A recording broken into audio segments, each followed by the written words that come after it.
Good morning mga kalapatids, welcome back po ulit sa inyo lahat. So for today's video mga lods, so pakita ko sa inyo itong ating nagbabalik. Ito, may nagbabalik akong kalapati dito.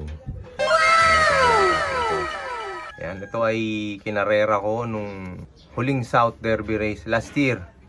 So yan, isang araw bumalik to. Ngayon ko lang na-videohan eh. Pero sa tingin ko siya ay may nakakita sa kanya kahanong isang taon. So yan ang singsing niyan.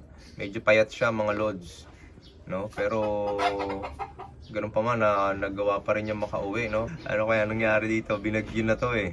Ilang bagyo naranasan nito, no? Tapos ayan, nakauwi pa siya. Oh, kita niyo, lapit natin, no?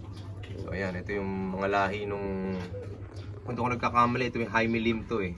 Jaime Lim to, cross ko sa Benito Gokey na tututubi. So ito yung mga kalahi niya. Ayan. Ito naman kabilang niya. Ito muna. Ayan. Ito naman kasi may sakit mga lods. Itong breeder ko na yan.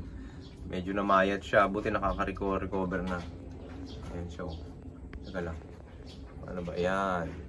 Nakaka-recover na. Pero namayat din siya. Kaya nilagay ko muna dito. Para sila ay matutukan natin ng maayos. No? So itong ibon na to huliin natin.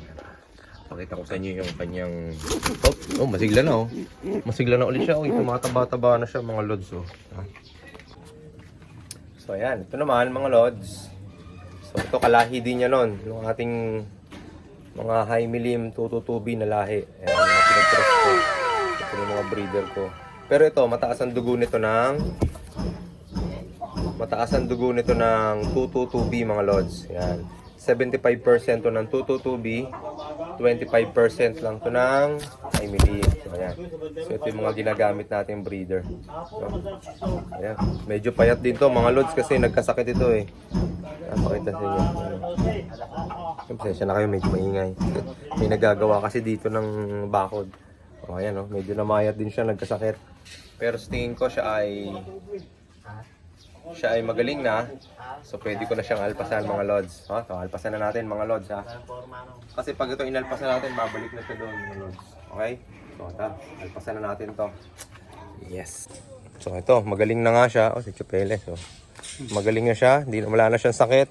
Kaso medyo payat pa siya. Hindi pa natin siya napaparecover ng mabuti.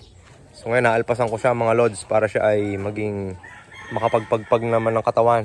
O lipad. Ngey! Wala pa siyang gaano lakas. Ayun, tumutuka pa ng mga grits. O yan, nahabol niya, mga grits. O yan. Lipad ka na. O. Halos wala pa siyang lakas eh. Nang lambot siya ng sobra. O yan, sana makalipad siya. Doon ka. Baka kasi mapalo ng manok. Yari tayo. Lipad. Wala pa siya masyadong lakas mga kalapatids. Kaya hindi siya makalipad oh. Mahina ang pakpak niya. So hulihin ko muna mga kalapatids, baka mahalo ng manok. Okay? So ito mga kalapatids, hinuli ko muna. Mahina pa pala ang katawan niya oh. Ayan. Pinasok ko muna siya dyan sa kanyang bahay. Sinama ko muna dyan para siya ay nakakapahamahinga ng mabuti. Ayan. Pero busog na naman siya mga kalapatids, kaya magiging maayos na yan dyan. So babantayan natin yan dyan, mamonitor natin. Baka siya ay hindi natin alam, baka hindi makakain ano. Ayan. Pero mukha naman maayos lahat ng ibon natin dito. Ayan, ito yung mga breeders natin. Ayan. Medyo laglag na yung ano. Ayan, ito mga bago nating pasibol. O yan, kalahi din yan nung kanina. Ayan, kanyang mga kamag-anak, mga Jaime Lim at Benito Gokey na lahi. Ayan. Okay. So ngayon naman mga lods, ito update sa ating likod bahay. Ayan, ating breeder slope. Kung mapapansin nyo, puro tambak na ba to, no? Kasi yun nga, may ginagawang bakod sa likod. So kaya medyo matatapos na siya mga lods. So tara, silipin natin ha. Samahan nyo ako. So ito, daan ka dito. So ito yung bakod. May dalawang layer na yan. Meron sa ilalim yung pundasyon. Tapos merong isa. Bali pa dalawa to. Ito pangatlong layer. So ayan, puntahan natin sila mga lods. Tingnan natin kung anong... Oh, hanggang dun pala yan. Ayun oh, tingnan natin kung anong ginagawa nila idol. Binabaklas na pala yung ano. Ayan oh. Nagbabaklas na sila ng mga kawad. Ano bang gagawin kuya? Baklas kawad lang. I-adjust dito, tapos Tataas. yung forma, itataas naman dito. Tataas dito naman. Tapos ito naman ang bubuhusan. Oo, yun ang bumubusan. So yun. Pagkatapos yan doon na ilagay taas lahat, bubuhusan Buhos na naman. Tingnan tayo dito sa dulo. Silipin natin ang ginagawa nila idol. Uy, ano, baklas na pala to. Si kuya oh. Mainit kuya. Ang init di pala din eh. Nako, wag na wag kang sasala ng tapa. Aba, nandiyan pala sa ilalim si Mulong. Wala, babata itlog mo dyan. Tulog pa, sama, tulog pa. Gising na, gising na. Sabi, kuya. Ay, walang problema. Good. Pwede mo makisilip sa likod. Kumaka dyan. Wala pala. Titignan lang natin.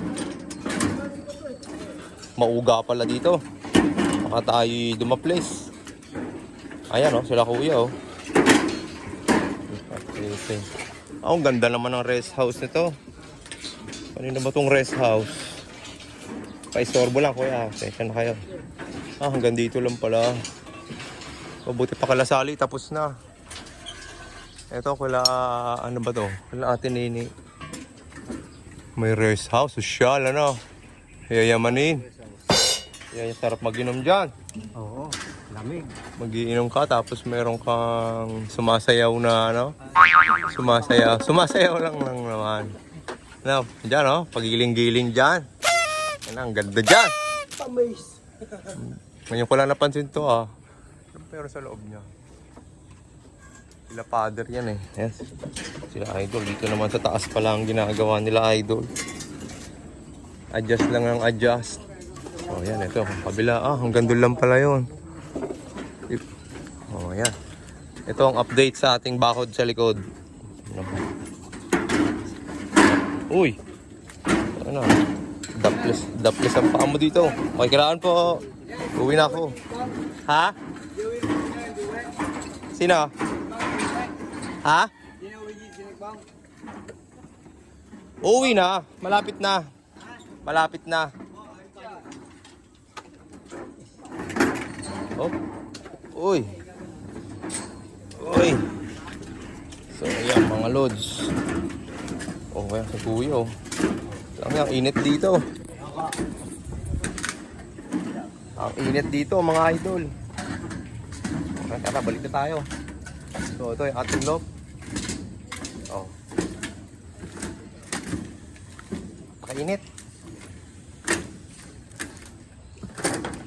Alright. So, ayan. Nakita nyo na. Nakita ko na rin.